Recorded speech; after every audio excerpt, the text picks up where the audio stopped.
In this example, we want to find the derivative of x to the fourth times the natural log of x. So we have a function of x times another function of x. So in this scenario, we want to use product rule.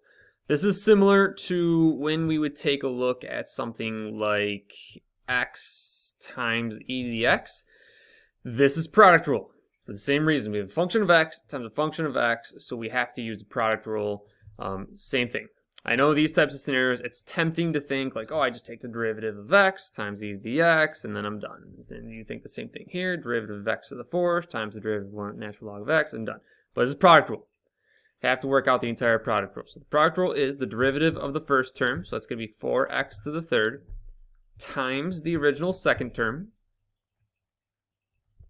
plus the original first term, x to the fourth, times the derivative of the second term.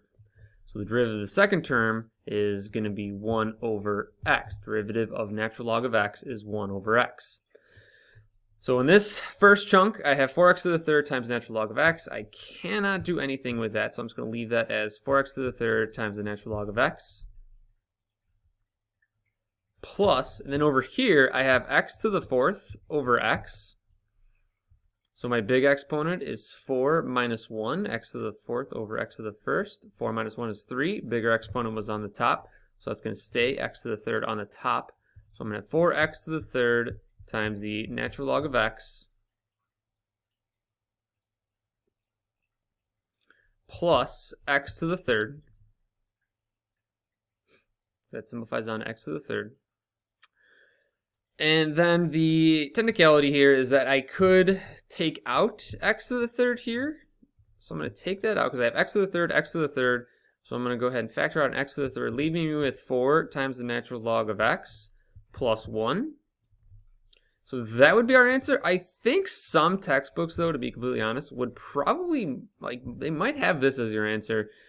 I'm just kind of throwing that out there. I would think that this would be the more common answer of actually factoring and trying to get down to simplest form here, but I think some textbooks might actually put like something like this. It kind of depends on if you're doing like homework exercises. Like sometimes they won't look for extremely simplified and cleaned up answers. They'll just say like, all right, you know the process. Like we're just trying to assess you on if you have the product rule down, making sure you have that. All right, cool, and then moving on. But sometimes they'll want you to fully work it out as much as possible. Just depends on what you're trying to do, if it's just practice or if it's a little bit more like trying to incorporate all methods or something like that. So I think either answer might be okay in terms of understanding the content, but we would probably go with this as our final form there.